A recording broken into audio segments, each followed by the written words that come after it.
A paz do Senhor, seja bem-vindo a mais uma aula aqui do EBD em Foco. Eu me chamo Herberson, vou ministrar agora a lição número 1, a lição que tem como título A Ascensão de Salomão e a Construção do Templo.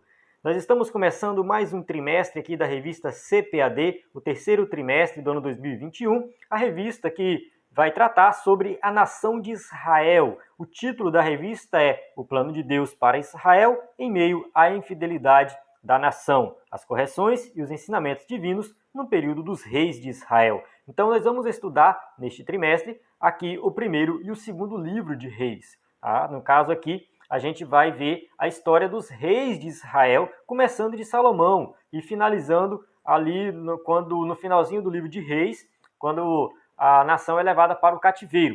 Então a gente vai cobrir aí um período histórico bem abrangente, mais de 400 anos da história de Israel, muito importante para a vida cristã, porque aqui a gente tem ensinamentos práticos para a nossa vida. Então, ao estudar o livro de Reis, o primeiro e o segundo livro de Reis, vendo a história desses reis, a gente vê como que Deus tratou com aquela nação e como que Ele trata conosco também. Tá? Então, aqui a gente tem um paralelo da nossa vida, do tratamento de Deus com a igreja também nos dias de hoje, olhando para essa época que Deus aqui agindo ali naquela época, naquele período dos reis, e vale observar que essa lição também é importante porque ela, no caso essa revista, ela é importante também porque ela vai cobrir esse período histórico onde aconteceu muita coisa, muitos profetas profetizaram. A gente entende o contexto da nação de Israel, Reino do Norte, Reino do Sul, tá? Como que foi que surgiu isso. Por que alguns profetas profetizaram somente no norte, outros somente no sul? Tá? O reino do norte era chamado de Israel, o reino do sul era chamado de Judá. Então a gente vê que isso é diferente. Tudo isso a gente entende dentro desse contexto aqui. A gente entende também a questão do exílio, tanto do reino do norte quanto do reino do sul. A gente percebe também uma ação divina em preservar Judá, no caso, que era o reino do sul, para que dali nascesse o Messias. Então esta revista também é uma revista sobre salvação, porque tudo no Antigo Testamento aponta para Cristo. E você que é professor da EBD tem que ministrar nessa perspectiva, sempre mostrando os ensinamentos aqui práticos da lição e também mostrando como que esse estudo todo aponta para o nosso Redentor. Então, muito boa essa lição, gostei muito do conteúdo, da lição número 1 e as próximas lições também eu dei uma olhada, são muito boas, tá? Comentando realmente o texto bíblico, e eu vou dar uma dica para você que quer aprender mais. No caso, compre o livro de apoio. O livro de apoio é muito melhor do que a revista, tá? Eu achei muito melhor. No caso, a revista, ela tá, assim, como é muito resumida, ela veio mais tratando ali da história em si, mostrando a história. Mas no livro de apoio eu vi mais aplicações.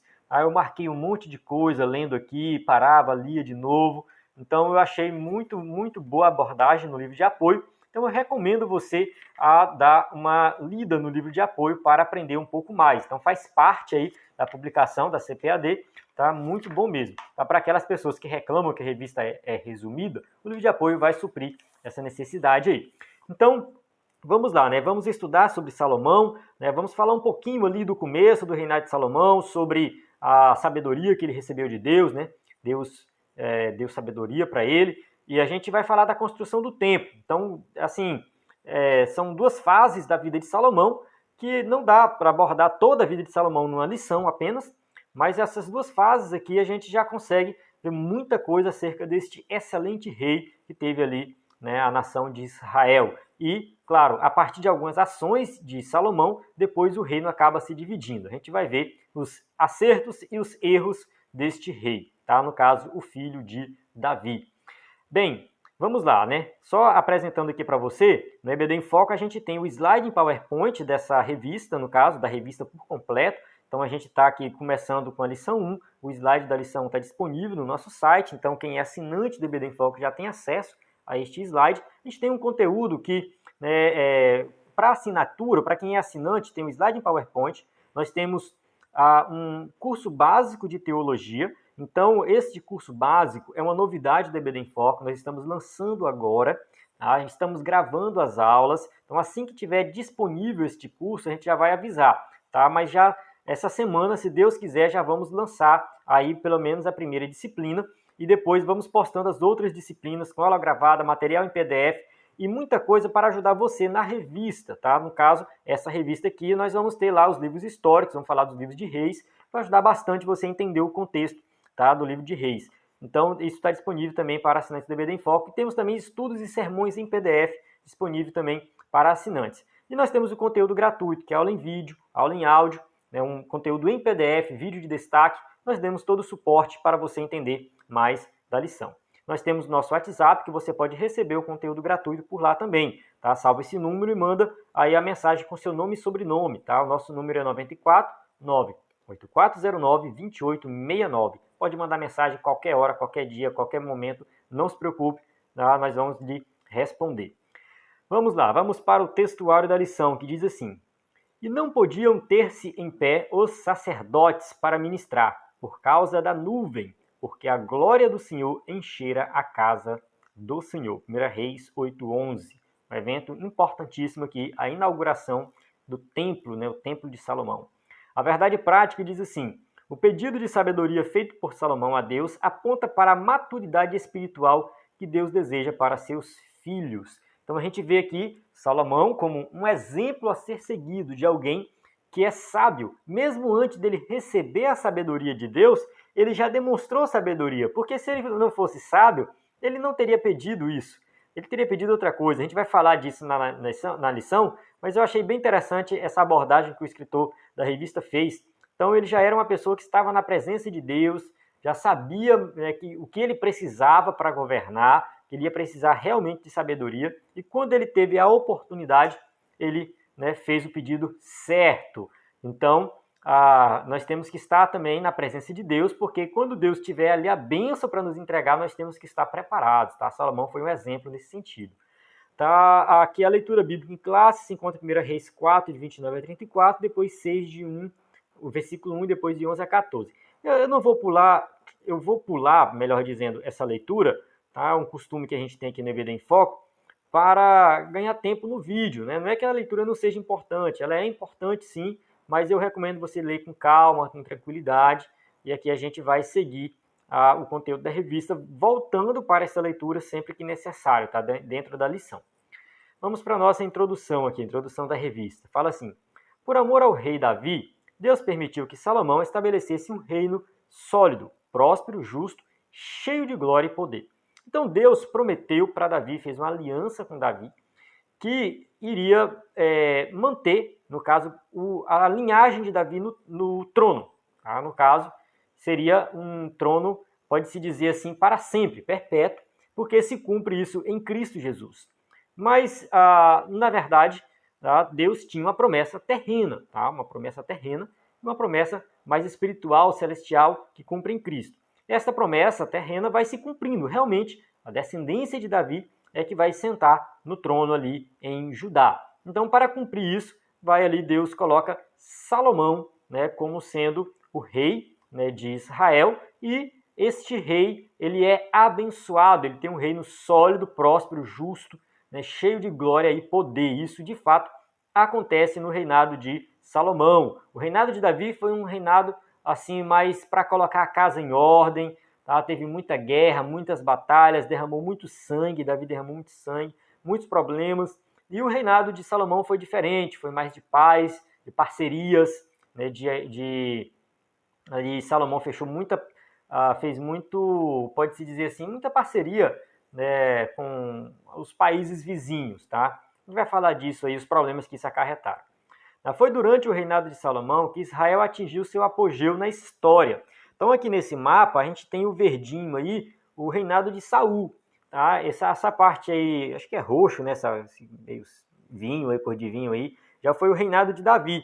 E lá para cima tem uma parte amarelinha lá, ó, que lá já foi a parte que Salomão atingiu. Tá? O reinado de Salomão ele foi bem abrangente, tá? Ele realmente ele conseguiu expandir bastante o seu domínio. Nunca, na verdade, a nação de Israel teve um reino tão abrangente, que foi realmente algo extraordinário. Entretanto, mesmo diante de toda essa grandeza promovida por sua sabedoria, esse destacado monarca se deixou levar por interesses políticos e desejos pecaminosos. Então a gente vai ver na lição aqui que mesmo sendo um homem muito sábio, ele casou com várias mulheres. Essas mulheres, na verdade, muitas vezes o casamento era só aliança com outros países, parcerias com outros países, outras nações ali. E, na verdade, isso acabou corrompendo, tá, o rei. A gente vai ver aí que ele acabou seguindo muitas vezes o desejo dessas mulheres, em vez de adorar a Deus como deveria. Vamos para o tópico 1. Fala assim, a sabedoria de Salomão. A virtude de Salomão. Antes mesmo de receber a sabedoria como dom divino, Salomão já apresentava alguns traços dessa virtude, ou seja, Salomão já era um homem sábio, mesmo antes de Deus ter dado aquele dom sobrenatural de sabedoria, né? Pois ao ser inquirido por Deus, quanto a qualquer pedido que quisesse lhe fazer, o grande rei escolhera o quê? Sabedoria. Então isso já é uma prova de que ele já tinha ali pensado nisso antes, que ele sabia que ele precisava disso. Então ele era um homem sensato, um homem que já tinha uma certa sabedoria, tá? No caso, se ele fosse ganancioso, ele pediria dinheiro. Ah, Deus, eu quero dinheiro, riqueza, o máximo que o Senhor puder me dar. Tá? Se fosse orgulhoso, pediria glória, né? Eu quero um rei, ser um rei de glória, um reino que, né, abrange muitas terras e tudo mais. Se fosse vaidoso, pediria muitos dias de vida. Tá? Eu quero viver muitos anos com saúde e prosperidade. Ele poderia pedir isso. Tá? Se fosse vingativo, pediria a morte dos inimigos. Então, ele falava assim, Deus, eu quero que mate todos os meus inimigos, para que eu possa, né, reinar em paz. Então, ele tinha essas opções. O próprio Deus testemunhou isso para ele. Tá? Mas de que adiantaria todas essas coisas se lhe faltasse a sabedoria? Então, né, não ia adiantar nada se ele não tivesse sabedoria para governar. Então, Salomão teve um elevado senso de prioridade ao pedir a Deus a coisa certa. Então, quando a gente começa a pensar naquilo que é prioridade, a gente vai saber pedir a coisa certa. Muita gente não sabe o que pedir para Deus, ou quem sabe está pedindo errado. Está pedindo para satisfazer os próprios interesses, o seu próprio ego. Mas Salomão, quando ele pediu sabedoria, ele não estava pensando nele mesmo. Ele não estava pensando no poder, não estava pensando na fama. Não, nada disso. Salomão estava pensando no povo, estava pensando na responsabilidade que ele tinha. Salomão estava preocupado, né, no governo que ele tinha que exercer com excelência. E por isso ele pensou em sabedoria, porque ele sabia que a sabedoria ia ajudar ele a se manter na presença de Deus e também ajudar ele a tomar decisões ali no período que ele fosse rei. Isso fica evidente no texto bíblico, que logo no capítulo 4 tem ali, no caso ele pede sabedoria no capítulo 3, no capítulo 4, né, ele já está exercendo essa sabedoria. Na verdade, assim, a gente observa que no próprio capítulo 3, tá, quando ele pede sabedoria a Deus, ele já julga, né, a causa das mulheres. Tá? Ele já faz esse julgamento da causa das mulheres. Tá? Que, no caso dos filhos, tá? Que o filho morreu, o filho de uma morreu, e ela pegou o filho da outra e foi lá para ele julgar.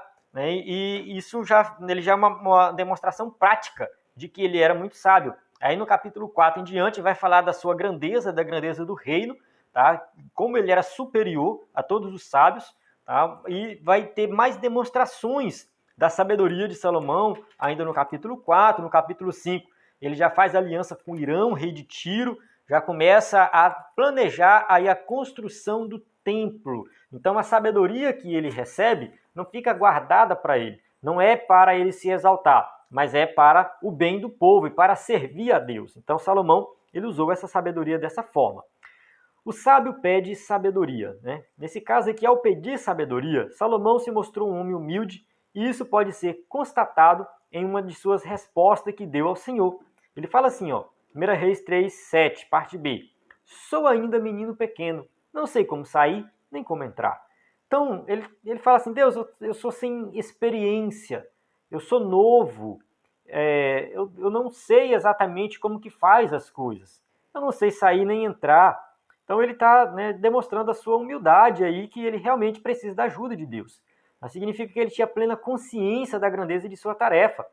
A 1 Reis 3,8 ele fala assim: e teu servo está no meio do teu povo, que elegeste, povo grande, que nem se pode contar, nem numerar pela sua multidão. Então ele sabia dessa responsabilidade. Então aqui Salomão demonstrando aqui um exemplo de liderança para os dias de hoje também. Quando a gente lidera um grupo, seja um grupo de jovens, de criança, ou quem sabe um pastor que lidera uma igreja, a gente tem que entender que ali a responsabilidade é muito grande. A tarefa é uma tarefa grandiosa.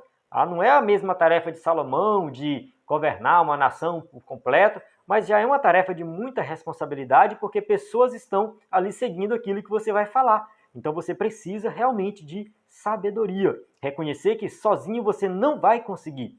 Que você só vai conseguir se Deus te ajudar. A gente observa que Salomão era filho de Davi, teve toda uma educação diferenciada, estava morando no palácio, tinha ajuda de várias pessoas. A gente vê que Salomão realmente ele tinha todo um sistema que contribuía para que ele fosse um bom rei. Mesmo assim, ele não confiou nesse sistema. Ele não confiou na sua própria força. Ele não confiou no seu próprio conhecimento, mas ele confiou em Deus. Então ele pediu a Deus sabedoria porque ele sabia que essa sabedoria divina era o que ia ajudar ele a governar, não permitindo que a imponência do seu reinado lhe conduzisse à prepotência. Nesse caso aqui, de início, Salomão estava muito preocupado com isso. Ele sabia que o seu reinado seria um reinado imponente, mas isso não significava que ele deveria ser uma pessoa que prepotente, que se considera melhor do que os outros, que quer passar por cima dos outros. Nada disso, não. Ele queria sabedoria até mesmo para agir nesse sentido, de forma humilde. Então, ao contrário, demonstrou profundo autoconhecimento, o que é peculiar a toda pessoa sábia. Então, a pessoa sábia, ela vai se conhecer. Ela vai saber quais são os seus pontos fortes e os seus pontos fracos. Ela vai saber o que pedir a Deus. Uma pessoa que tem autoconhecimento. Salomão era essa pessoa. A sabedoria na prática de vida. Tiago escreveu em sua epístola que existe uma falsa sabedoria que se evidencia pela inveja e o sentimento faccioso.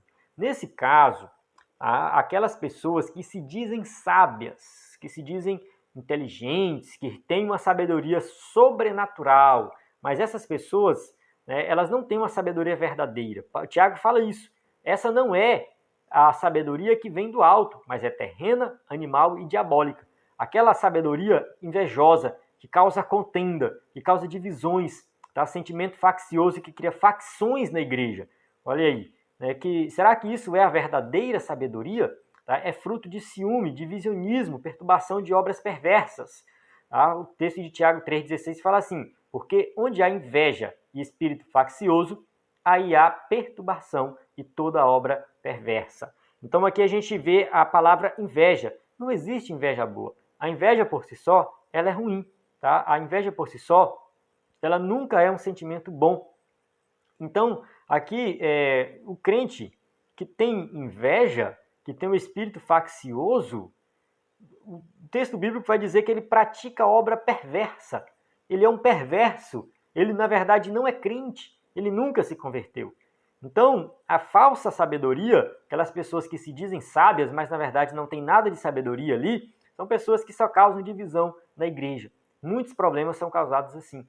No entanto, o apóstolo asseverou que, se alguém não tem sabedoria, peça a Deus que a todos dá liberalmente.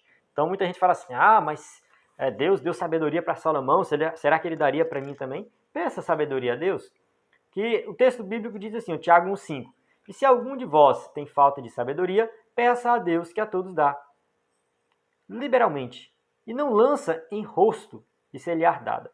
Então, o que o escritor da revista colocou, que eu coloquei de vermelho ali, é a mesma coisa que está no versículo. Deus está dando a sabedoria de forma liberal para todos, para quem quiser. Então basta nós pedirmos a Deus. As características desta virtude que vem do alto são a pureza, a pacificação, a benevolência, a prudência, a misericórdia, os bons frutos, a imparcialidade e a sinceridade. No caso, Tiago 3,17 confirma isso aí. Mas a sabedoria que vem do alto é primeiramente pura, depois pacífica, moderada, tratável, cheia de misericórdia, de bons frutos, sem parcialidade, sem hipocrisia. Então esta é a verdadeira sabedoria. Quem age dessa forma, esse tem a sabedoria que é do alto. Então a sabedoria, né, que não é pacífica, alguém que sempre quer causar guerra, confusão, essa pessoa não tem sabedoria. Tá? Uma pessoa que, né, não tem misericórdia, não ajuda ninguém e não produz o fruto do Espírito, tá errado, não tem a verdadeira sabedoria. Então a verdadeira sabedoria, ela vem a partir, né, de exemplos práticos de tudo isso aqui. Tá? Quando você pratica isso aqui, você, né, pode se dizer que é uma pessoa sábia, porque, né, essas são as características da virtude que vem do alto. Tópico 2. A consolidação do poder. 2.1. A glória do reino de Salomão. O reinado de Salomão não apenas se tornou amplo em termos territoriais, mas foi firmado e estabelecido em paz e justiça. 1 Reis 4:24 diz, porque dominava sobre tudo quanto havia da banda de cá do rio Eufrates e Tifsa até Gaza, sobre todos os reis da banda de cá do rio, e tinha paz em todas as bandas em roda dele. Então a gente vai ver aqui um período de grande paz na nação de Israel, fruto das alianças que Salomão fazia com os reis vizinhos. Tá? E ele foi expandindo o seu domínio e tinha paz por todas as bandas ali. O povo de Judá e Israel tinha tanta fartura e vivia em tão boas condições que podia até festejar e se alegrar. Tá? 1 Reis 4:20 diz assim, e eram, pois, os de Judá e Israel muitos, como a areia que está ao pé do mar, em multidão, comendo e bebendo e alegrando-se. Então a gente vê aqui uma grande multidão que seria, né, para dizer assim, a nação por completo, vivia em grande prosperidade, estavam se alegrando, tá? Estavam festejando. Ali realmente foi um período de paz e prosperidade na nação de Israel. Todos os governos, quando administrados sob essas premissas, se tornam duradouros, trazendo paz, né, no caso, ao povo, paz e segurança. A 1 Reis 4:25 fala, Judá e Israel habitavam seguros, cada um debaixo da sua videira e debaixo da sua figueira, desde Dan até Berseba, todos os dias de Salomão. Então a gente observa o quê? Que em toda a nação as pessoas eram seguras. Então, há um governo que exercia um papel importante na vida cotidiana do povo. Tá? O povo era abençoado ali naquela nação na época de Salomão. 2.2. O orgulho precede a ruína. Infelizmente, até mesmo os homens mais sábios estão sujeitos à queda, quando deixam de temer a Deus e entram por caminhos tortuosos. Então, a sabedoria, ela vai sim nos auxiliar aí nas nossas decisões, no dia a dia, no cotidiano, na nossa vida espiritual, tá? Principalmente na nossa vida espiritual. Mas, infelizmente, muitos, né, têm caído. E isso tem acontecido por quê? Porque deixam de temer a Deus, deixam de confiar em Deus. Faz parte da natureza pecaminosa que está no homem. Então, mesmo sendo sábio, muitos deixam aí serem levados pelo poder, né, pelo dinheiro, pelas influências e muitas vezes acabam caindo. Os desvios de Salomão foram chegando aos poucos à medida que fazia pequenas concessões em seu coração, estabelecia acordos e conchavos políticos que deterioraram sorrateiramente os seus valores espirituais. Então a gente vê um homem muito sábio, mas que aos poucos foi cedendo a coisas pequenas. 1 Reis 11:1-2 fala assim, e o rei Salomão mamou muitas mulheres estranhas, e isso além da filha de Faraó, Moabita, Amonitas, Edomitas, Sidônias e Etéias, das nações de que o Senhor tinha dito aos filhos de Israel, não entrareis a elas, e elas não entrarão a vós. De outra maneira, reverterão o vosso coração para seguirdes os seus deuses. A estas se uniu Salomão com amor. Então, a gente observa que Deus já tinha feito uma orientação para, né, que o rei, né, não se misturasse com essas nações. Na verdade, a orientação divina, a gente tem lá em Deuteronômio a orientação para o rei. Mas este versículo aqui é uma orientação para todo o povo. Não era para ninguém da nação de Israel se casar com alguma dessas mulheres. Tá? Essas mulheres, elas tinham seus deuses. Mas e o caso de Ruth? Ruth se converteu. Não é que Deus estava proibindo, né? O fato da mulher ser daquela nação já se tornava proibido casar com algum israelita. não era necessariamente assim, mas na verdade o problema todo não era a mulher em si, mas era toda aquela carga religiosa que ela levava com ela. No caso de Salomão, as mulheres chegaram lá e falavam: olha, rei, assim, tu me trouxe para cá, mas eu tenho meus deuses, eu preciso de uma estátua aqui para o meu Deus. Aí Salomão ia lá para fazer a vontade e construía. Tá? Esses casamentos de Salomão com essas várias mulheres eram casamentos relacionados a alianças. Muitas vezes não tinha nem a consumação do ato sexual. Tá? Isso aqui era muitas vezes que era casamento só mesmo para firmar aliança com outro rei, ponto final. Por isso que ele tinha tantas mulheres e tantas concubinas. Então, e ele queria satisfazer o desejo do coração dessas mulheres. E por esse motivo, ele começou a construir altares para os deuses dessas mulheres. Tá? Então, Salomão enganou a si mesmo pela ganância e pela sede de poder que deixou invadir o seu coração.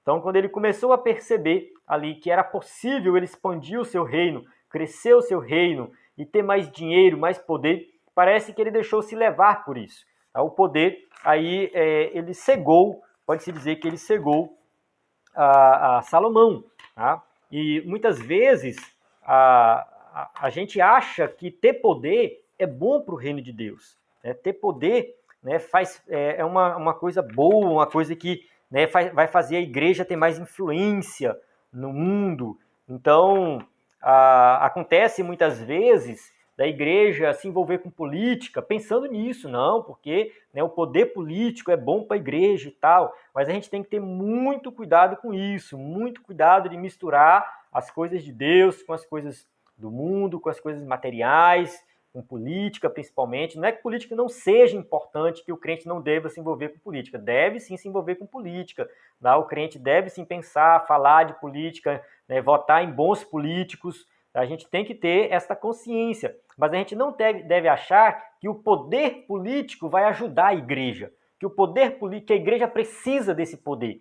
Esse está o problema, confiar no poder em vez de confiar em Deus.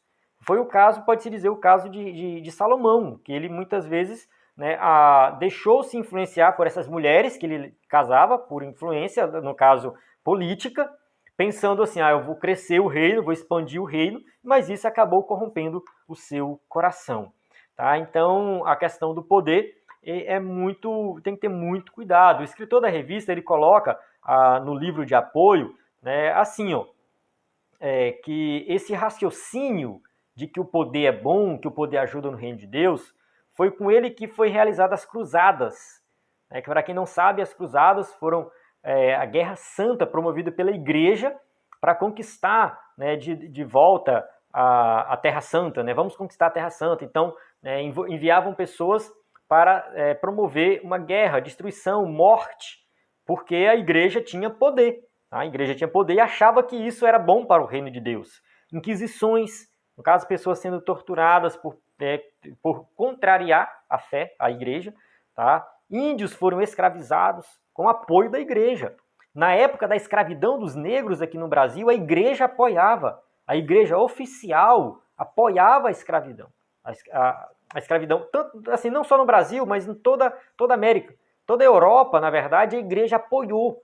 Tá? Na época de Hitler, a igreja oficial da Alemanha também teve uma parte lá que apoiou. Não todos, não estou dizendo que foi todos, mas apoiou também. Então, assim, a gente observa que o poder, ele é perigoso, ele é muito perigoso. Então, a gente tem que ter muito cuidado. No caso de Salomão, né, ele realmente não vigiou. Né? O escritor da revista cita aqui, né, 3 áreas, né, que Salomão cedeu às tentações.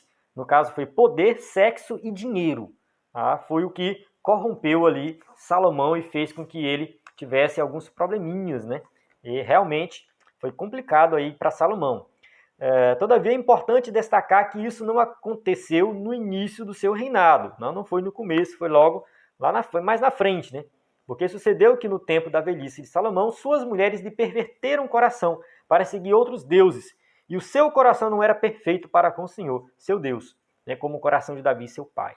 Então, 1 Reis 11:4 deixa bem claro que quando ele era mais novo, ele foi, né, ali ajudando as mulheres e tal, construindo altares para os deuses dela. E quando ele ficou mais velho, ele começou a seguir esses deuses. Olha só né, Salomão cometendo idolatria. Então essa degradação de valores começou conforme Salomão permitia que pequenos desvios assumissem proporções gigantescas.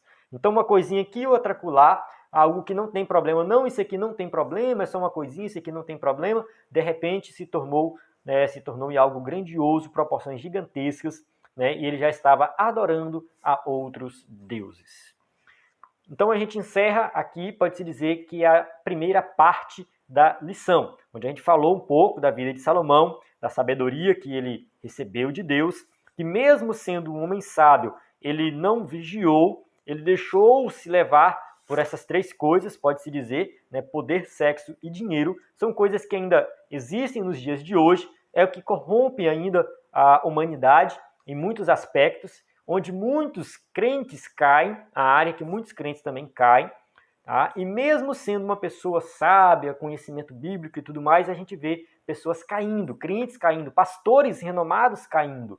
Então a gente olha para a história de Salomão, a gente vê que isso aí está no coração do homem. Tá? Se nós não vigiarmos, não estivermos na presença de Deus, a gente corre o risco de cair. Não tem ninguém que que nunca vai pecar, nunca vai errar. Tá? Mas a gente tem que confiar em Deus. Tá? A partir do momento que nós começamos a confiar no nosso próprio esforço, aí começa a queda. Aí Salomão, ele foi um homem muito abençoado, ele foi muito temente a Deus, mas com o passar do tempo, ele deixou-se corromper e acabou, por um período ali, até adorando outros deuses. Depois a gente sabe que alguns estudiosos vão entender que ele se arrepende, volta atrás, a gente vai ter Salomão jovem e o Salomão idoso, com pensamentos diferentes, mas um homem que se volta para Deus, tá? Ele se volta realmente para Deus. Vamos para o tópico 3, a construção do templo. 3.1, o nobre propósito de Salomão. O propósito de Salomão na construção do templo foi muito nobre, a edificar uma casa ao nome do Senhor, meu Deus. Então esse era o pensamento dele, era o desejo do coração dele. Davi teve esse plano, mas Deus usou o profeta, se não me engano o profeta Natan, para falar com Davi que não era para ele construir o templo, porque o seu reino, seu governo foi um governo meio que sanguinário e deixava para o filho dele. Nesse caso, ele guardou a planta do templo e entregou para Salomão. Então, nisso se percebe que havia pureza no coração do sábio rei de Israel nos primeiros anos de seu reinado. No caso, Salomão ele já sentou no trono pensando nisso, tá? Pensando em construir uma casa para o Senhor. Ele poderia pensar em outras coisas, ter outras prioridades, mas não, ele resolveu construir o templo. Na construção do templo foram empregados diversos materiais de altíssimo valor, tais como o cedro do Líbano, madeira de qualidade, tá? Muito ouro mesmo. Todo o templo foi revestido de ouro e o lugar santíssimo teve as paredes, o teto e o piso revestidos de ouro. O lugar santíssimo, ele tinha um formato cúbico, tá? A largura, o comprimento e a altura era o mesmo. E ele era todo revestido de ouro. Isso aponta para a Nova Jerusalém. Quando a gente vai lá para Apocalipse, a gente vê que a Nova Jerusalém também tem altura, largura e comprimento iguais. Tá? Então, o lugar santíssimo ele aponta para a Nova Jerusalém justamente porque aqui no lugar santíssimo Deus se fazia presente.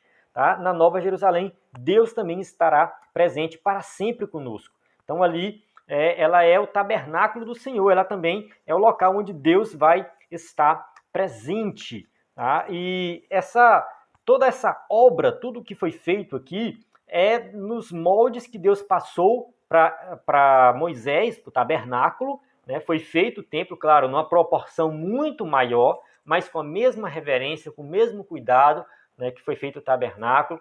E, claro, uma grande obra da mais altíssima qualidade. Tá? Se a gente for estudar com detalhes aqui, né, a gente vai ver que muita gente trabalhou. O texto da revista aqui, o texto de apoio, fala assim que 30 mil homens cortando madeira trabalharam ali mensalmente em turnos de 10 mil turnos de 10 mil homens. Já pensou 10 mil homens trabalhando juntos? 10 mil, não são 10 pessoas, não são 100 pessoas. São 10 mil pessoas. Tinha 7 mil, no caso ali, todos os trabalhadores foram supervisionados por 3.300 homens. Tá corrigindo aqui, 3.300. E 7.000 carregadores foram destacados para o serviço. Mais 8.000 cortadores de pedras. Olha só a quantidade de pessoas envolvidas na construção deste templo. Então foi algo realmente extraordinário. Salomão quis demonstrar seu imenso amor a Deus, edificando-lhe uma morada de altíssima qualidade e excelência.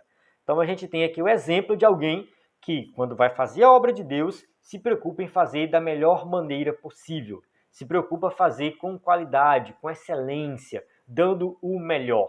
Então Salomão ele tinha parceria com os outros reis, ele tinha dinheiro, ele tinha comida, ele tinha muita coisa que ele trocava, conseguia ouro, conseguia doações de madeira, conseguia pessoas trabalhando. Então a gente observa o quê? Um grande esforço para fazer algo para Deus. Dentro da capacidade de cada um. A capacidade de Salomão é uma capacidade extraordinária. Então ele usou tudo que ele tinha para fazer o melhor. 3.2. O templo do Espírito Santo. Essa visão de Deus centrada no templo é uma forte característica do Antigo Testamento. Então, no Antigo Testamento, o povo tinha a ideia de que Deus habitava no templo. É claro que Salomão entendia isso, que Deus não habitava no templo de forma literal, porque na sua oração, ele faz uma oração, a gente vai falar até daqui a pouco da oração dele, ele fala que aquele templo, aquela casa não suporta a presença de Deus, não suporta o próprio Deus, assim como nem os céus suporta a presença de Deus. Tá? Nem o universo inteiro, nada suporta Deus. Deus não pode estar preso em um lugar. Então ele reconhece essa grandeza de Deus. Mas no templo ali ficava a nuvem de glória de Deus, que representava ali a presença de Deus. Então, todo mundo tinha essa ideia. Mas agora, no Novo Testamento, com a redenção do homem, efetuada por Cristo na cruz do Calvário, a morada de Deus passa a ser o próprio homem regenerado, ou seja, o próprio ser humano. O próprio ser humano regenerado é morada de Deus. Então, Deus habita dentro de nós. Não, aquele pensamento de que Deus está lá no templo é um pensamento antigo, da antiga aliança.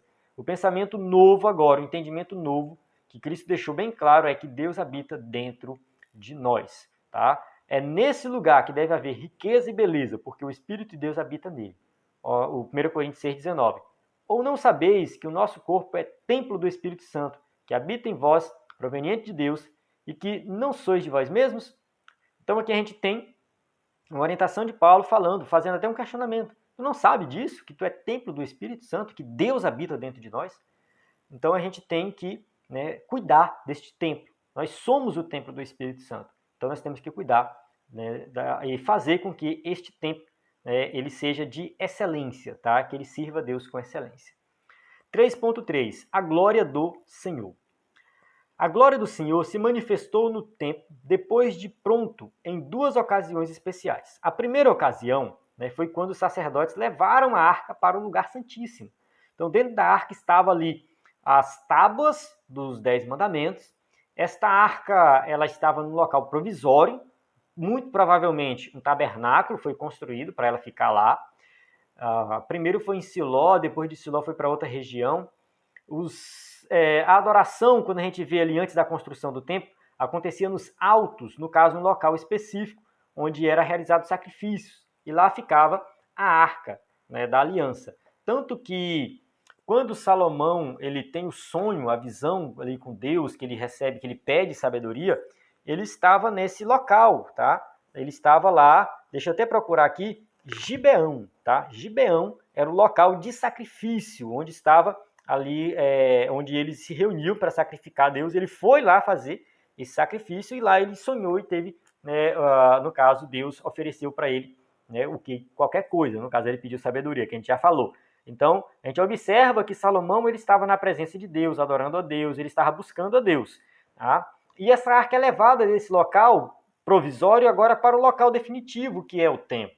Então, a glória foi tanta que eles não puderam permanecer de pé. 1 Reis 8:11. E não podiam ter-se de pé os sacerdotes para ministrar, porque por causa da nuvem porque a glória do Senhor enchera a casa do Senhor. Então a glória foi tão grande que eles caíram. Tá? A glória foi tão grande que eles caíram. Muita gente usa esse versículo para falar, para justificar o cai-cai nas igrejas de hoje. Né? Eu não vou entrar nessa polêmica aqui, mas enfim. A alegria e o temor da presença de Deus fizeram Salomão proferir uma das mais belas orações da Bíblia. Então a gente observa que nessa oração, vale muito a pena você ler essa oração. É um texto grande, a gente não coloca aqui no slide porque é um texto muito grande. Então vai 1 Reis 8, de 22 ao 53. Então a gente tem vários versículos. E o que acontece? Nessa oração, ele reconhece a grandeza de Deus, o poder de Deus, a misericórdia de Deus. Ele conhece, ele fala do perdão, ele fala que se o povo pecar, para Deus perdoar, tem misericórdia do povo. Então, é uma oração muito, muito, muito bela. Tá? Vale muito a pena você ler essa oração, estudar essa oração. E aqui a gente vê que é nessa oração que ele fala que nem mesmo aquela casa poderia conter Deus. Tá? Deus não cabe dentro de um templo. Ali, a nuvem que o Senhor colocava ali, representando a sua presença, era algo simbólico da presença de Deus, né, por completo. Então, por quê? Porque nada pode conter este Deus Todo-Poderoso. A segunda ocasião, né, que a glória do Senhor se manifestou foi quando Deus respondeu a Salomão na inauguração do templo. Mais na frente, no 2 Crônicas 7:1, né, e acabando Salomão de orar, desceu fogo do céu e consumiu o holocausto e os sacrifícios, e a glória do Senhor encheu a casa. Então, no momento do holocausto, do sacrifício, também teve aí, no caso, uma manifestação, né, poderosa da glória de Deus. Tá? O holocausto foi queimado e a glória do Senhor encheu a casa novamente. Então, a gente chega aqui no final, tá? Infelizmente, é muito, né, curto o nosso espaço, não dá para explorar com tantos detalhes, mas a gente observa aqui nesse trecho aqui da questão do templo, o cuidado de Salomão com a obra de Deus, de fazer um trabalho de excelência da construção do templo. Esse templo era um símbolo, era muito simbólico, ele representava ali a presença de Deus no meio do povo, onde ficava a Arca da Aliança, onde tinha o sacrifício.